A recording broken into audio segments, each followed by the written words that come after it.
You've been on anxiety medication for months, maybe years, but you still feel wired, on edge, exhausted, and still worrying excessively. What if your anxiety is due to an underlying medical cause your doctor has not treated? There are 5 hidden medical conditions that look exactly like anxiety and get misdiagnosed every single day. If one of them is the real cause of your anxiety, treating it could change everything, including whether you need to deal with those medications and their side effects. I'm Dr. Air, quadruple board certified psychiatrist and anxiety expert. Let's start with number 5, thyroid disorders. The thyroid is a small butterfly-shaped gland at the base of your throat. It controls almost everything: your heart rate, metabolism, body temperature, mood, and nervous system. When the thyroid is overactive, a condition called hyperthyroidism, it floods your body with too much thyroid hormone. And what does that feel like? Racing heart, trembling hands, difficulty sleeping, feeling wired and on edge, constant restlessness. It feels exactly like anxiety because physiologically it is. Your nervous system is being overstimulated by a hormonal signal it can't turn off. But here's what's important. Even an underactive thyroid, hypothyroidism, can cause anxiety in some people, especially the kind that comes with fatigue, brain fog, and emotional flatness. Your body's running slow, but your nervous system is still reactive. I've had patients on anxiety medication for years, and when we finally ran a full thyroid panel, the real problem was staring back at us from the lab results. A standard TSH test is a start, but it's not enough. You want a full panel: TSH, free T3, free T4, and thyroid antibodies, because subclinical thyroid dysfunction can be missed with TSH alone. If your anxiety has never fully responded to treatment, your thyroid deserves a closer look. This is especially important as we get older because thyroid disorders tend to be more common in midlife. Number 4, blood sugar dysregulation.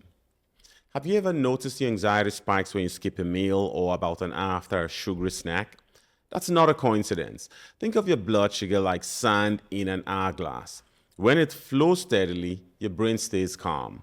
But when it spikes and crashes, the sand dumps all at once. Your body releases cortisol and adrenaline to compensate. And those stress hormones cause you to experience anxiety-like symptoms: racing heart, shakiness, irritability, dread, panic. This is called hypoglycemia, low blood sugar. And it's one of the most underdiagnosed triggers of anxiety I see in my practice. And it gets worse with age. Chronic stress, poor sleep, and hormonal changes, especially during perimenopause, can all impair how your body regulates glucose. Insulin resistance makes the swings more dramatic. One way to curb this is to eat protein with every meal. Aim for 20 to 30 grams, including at breakfast. Pair carbohydrates with healthy fat and fiber. Don't skip meals. But first, get your fasting glucose, insulin, and hemoglobin A1C checked. Because if your blood sugar is dysregulated, no amount of therapy and medications will fully calm your nervous system. Number 3, low iron. Most people think of iron as something that only keeps their blood healthy. But iron also plays a critical role in your brain, and low levels could be quietly driving your anxiety. Here's why. Your brain uses iron to produce dopamine, not directly, but iron is essential for the enzyme that starts the entire dopamine production process. Think of it like a spark plug. Without it, nothing fires the way it should. Dopamine isn't just about motivation, it regulates how your brain detects threats. When dopamine signaling breaks down, your nervous system stays on high alert, and that alarm doesn't turn off. Iron supports myelination, the protective coating around your nerve fibers.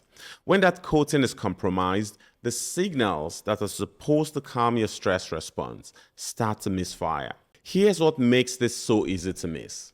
Standard blood tests check your hemoglobin, but your body protects hemoglobin at all costs, depleting iron stores first. The marker that actually reflects your brain's iron supply is called ferritin, and most doctors aren't checking it. A recent study analyzing over 200,000 people found that higher ferritin, serum iron, and transferrin saturation were associated with a significantly lower risk of anxiety disorders.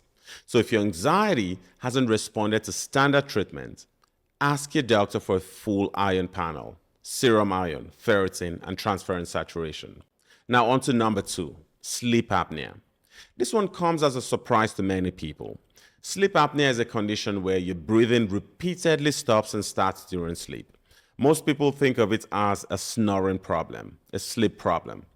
But here's what's actually happening.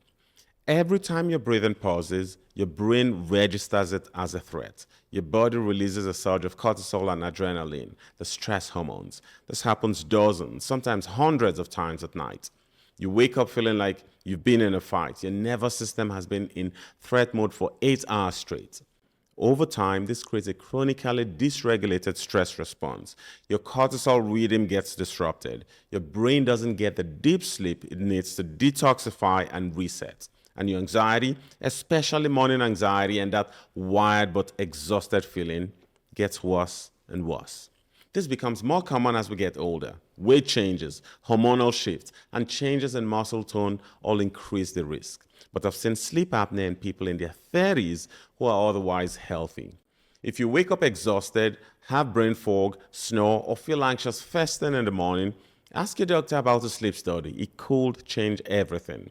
And speaking of sleep, if you're struggling with insomnia or restless nights, I've put together a free sleep guide that walks you through exactly how to optimize your sleep naturally. The link is in the description. Good sleep is one of the most powerful things you can do for your anxiety. Let's go on to number 1, after which I'll discuss one extra reason why you may be struggling with anxiety. This bonus reason will shock you. It might be sitting in your medicine cabinet right now. Number 1. Gut-brain axis disruption. 90% of your serotonin, the neurotransmitter most anxiety medications target, is made in your gut, not your brain. Your gut and your brain are in constant two-way communication through what's called the gut-brain axis.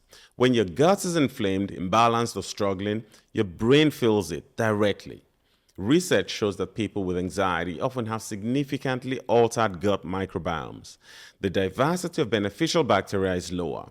Inflammatory signals are higher, and those signals travel straight up to the brain, amplifying the stress response.